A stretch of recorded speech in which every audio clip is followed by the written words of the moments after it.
Bonjour mesdames et messieurs et bienvenue à votre bulletin de nouvelles hebdomadaire Infotémis du 6 juin 2023. Ici Lorraine McLean, votre lectrice pour aujourd'hui.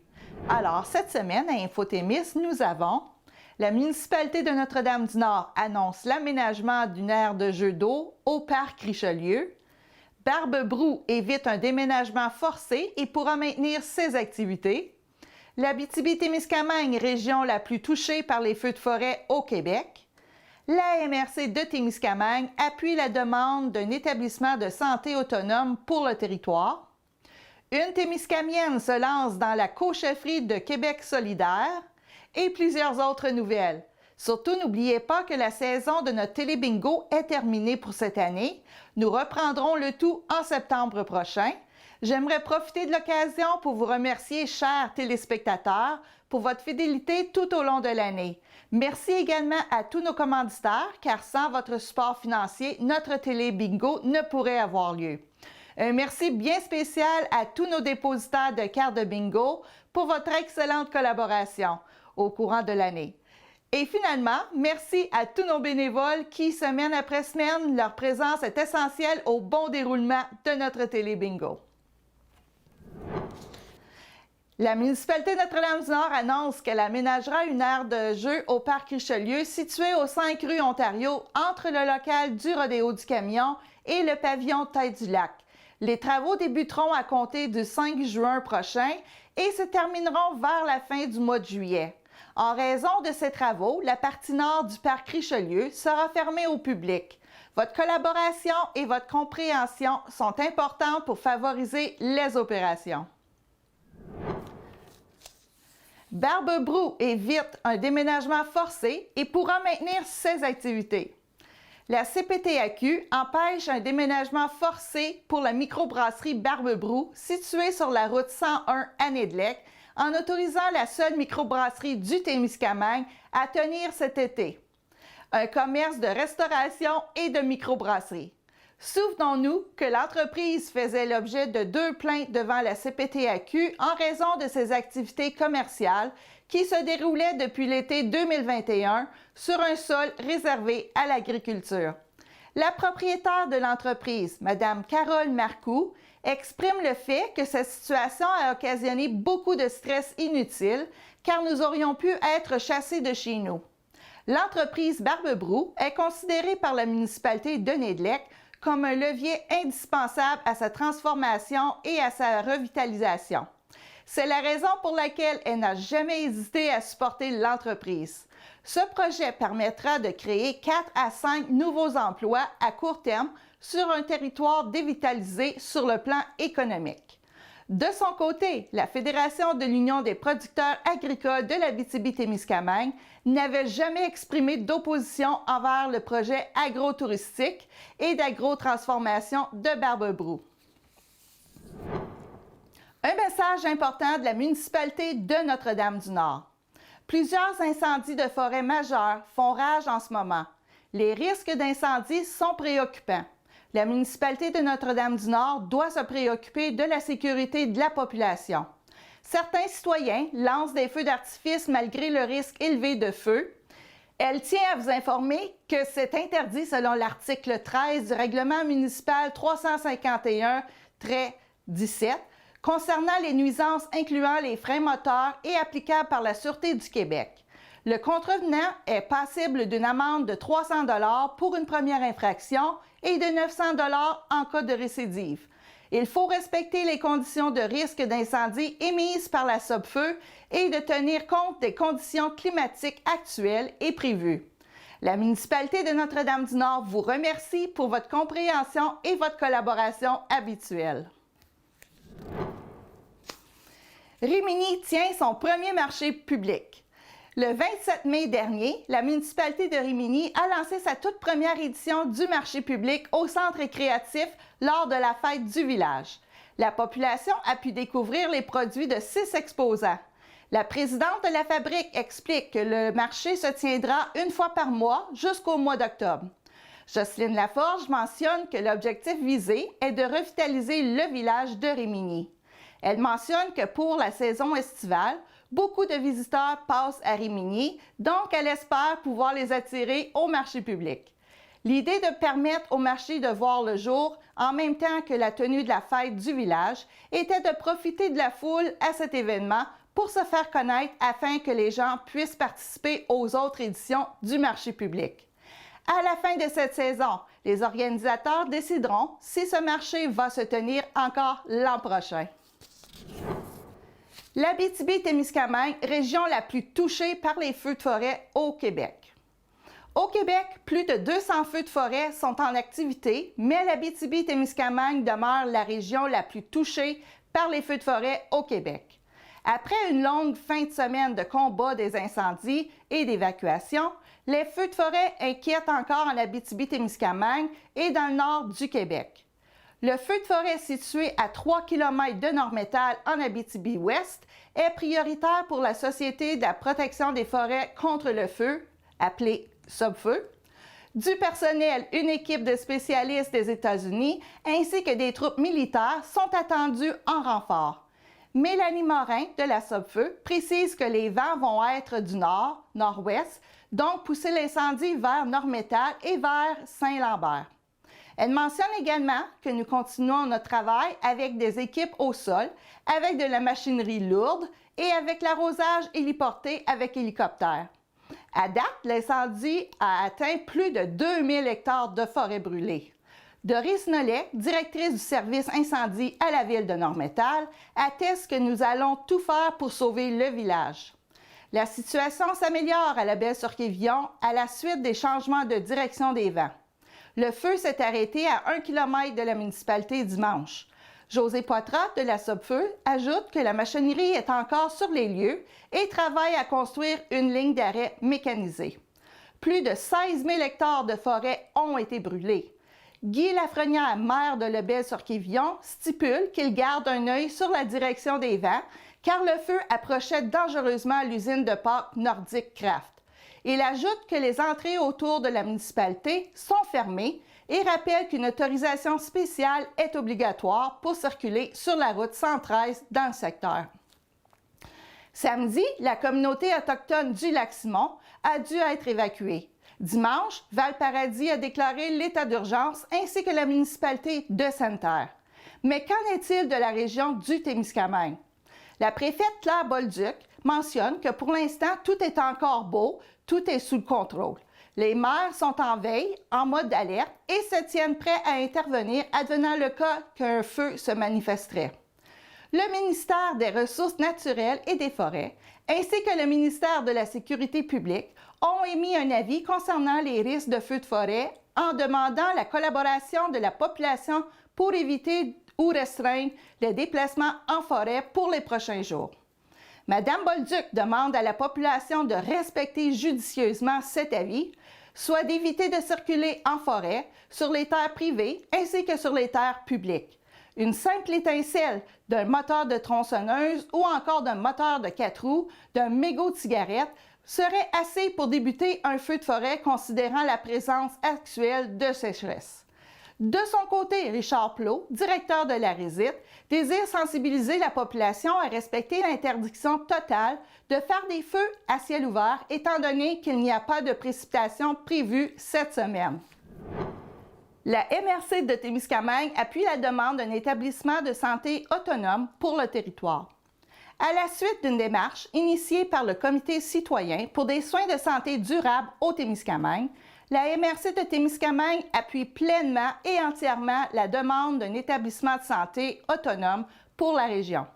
Considérant la situation géographique du territoire témiscamien et par le fait même que notre région demeure éloignée des grands centres, Mme Claire Bolduc considère qu'il est essentiel de se doter d'un établissement territorial spécifique au Témiscamingue. Présentement, la gestion des soins de santé et services sociaux du territoire est assurée depuis 8 ans par le CIS régional. La musique en partage.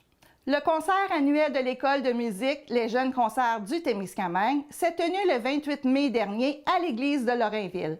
La foule nombreuse a pu apprécier le talent de plusieurs élèves sous la supervision de leurs professeurs. Le public a pu y entendre les airs classiques et populaires, tant au piano, à la guitare qu'au chant. Cette année, le chant choral a été offert gratuitement grâce à la participation du ministère de la Culture et des Communications. Le but était de permettre à un des plus grands nombres de participants d'accéder à la musique. Plusieurs bourses ont été distribuées pour souligner le talent et le travail soutenu de certains élèves. Enfin, l'argent recueilli à l'entrée, soit plus de 1 100 $, a été remis au comité de la fabrique pour la sauvegarde de l'Église. Une belle occasion d'offrir la musique en partage. Un rassemblement pour l'Alzheimer à Ville-Marie. Le 28 mai dernier, près d'une centaine de personnes ont pris part à la 17e édition de la Marche de la Société Alzheimer du Témiscamingue. L'objectif était de recueillir un montant de 30 000 $. Le lendemain de la marche, plus de 38 132 $ avaient été ramassés et les dons continuent à rentrer. Marie-Luce Bergeron, présidente d'honneur de l'édition 2023, croit que nous allons atteindre près de 40 000 $. Ce montant permettra à la Société Alzheimer du Témiscamingue d'offrir ses services aux résidents de la région. Madame Bergeron confirme que les fonds amassés demeurent entièrement au Témiscamingue et profiteront aux personnes atteintes de troubles neurocognitifs de la région. Une médaille d'argent aux Olympiades canadiennes à Winnipeg. Du 24 au 27 mai dernier, Annabelle Rémillard du Centre Frère Moffett s'est rendue à Winnipeg afin de représenter la province aux Olympiades canadiennes des métiers et des technologies. Elle a dû défier d'autres Canadiennes en réalisant plusieurs épreuves en lien avec son programme de formation professionnelle en secrétariat. Félicitations Annabelle pour avoir remporté la médaille d'argent. Toute la population témiscamienne est très fière de tes exploits. Une Témiscamienne se lance dans la co-chefferie de Québec solidaire. À la suite de l'annonce de Manon Massé de ne pas se représenter pour un nouveau mandat, la Témiscamienne Émilise Lessard-Terrien annonce qu'elle se lancera officiellement dans la co-chefferie de Québec solidaire. Madame Massé avait lancé un appel aux femmes de la relève, à la jeunesse, à celles qui avaient le goût de changer le monde ou encore celles qui étaient intéressées à poursuivre une carrière politique, de se manifester. La course pour élire les prochains porte-parole débutera au mois d'août et les élections se tiendront le 26 novembre prochain. Le 47e chapitre du Salon du livre de l'Abitibi-Témiscamingue, un grand succès. Tout près de 8 500 personnes se sont rendues aux arénas Jacques-Laperrière et Régent-Hall de Rouyn-Noranda pour le 47e chapitre du Salon du livre de l'Abitibi-Témiscamingue. En plus des activités de la programmation régulière, les lecteurs ont eu l'occasion de participer à 4 grands entretiens, 6 tables rondes, 15 rencontres d'auteurs et 11 dialogues pour n'en nommer que quelques-unes. Cette année, le Salon a réservé une place toute spéciale à la littérature autochtone dans le cadre de la décennie des langues autochtones. Plusieurs événements ont ainsi été organisés dans ce cadre. Le lancement du livre en juin, Je lis autochtone, a été accueilli avec fierté. Le prix littéraire a été décerné à Gabrielle Demers de Rouyn-Noranda grâce à son texte Finem Mundi, ce qui veut dire fin du monde. Plus de 4 400 jeunes des écoles de partout en Abitibi-Témiscamingue se sont déplacés pour venir rencontrer les différents auteurs. La prochaine édition du Salon du livre de l'Abitibi-Témiscamingue se tiendra à La Sarre. Une souche d'arbres dans un sentier de motoneige coûtera plus de 3,3 millions à un club de motoneigistes de l'Abitibi-Témiscamingue. Le club de motoneigistes MRC Rouyn-Noranda devra verser plus de 3,3 millions de dollars à un motoneigiste ontarien vivant avec de lourdes séquelles à la suite d'un accident de motoneige. En janvier 2017, M. James Stover Cledening circulait en direction d'Amos sur un trajet nouvellement aménagé du populaire sentier Trans-Québec 93 en Abitibi-Témiscamingue quand il a heurté une souche d'arbres recouverte de neige en bordure de l'un des sentiers du club. Il a perdu la maîtrise de sa motoneige et a raté un virage avant d'heurter violemment plusieurs arbres de l'autre côté de ce sentier. Le motoneigiste a été hospitalisé pour une période d'environ 3 mois. Il a subi de nombreuses interventions chirurgicales au niveau de la hanche et de l'épaule et on a dû lui poser des plaques sur plusieurs côtes différentes. La victime est père de 5 enfants et propriétaire d'une grande ferme en Ontario.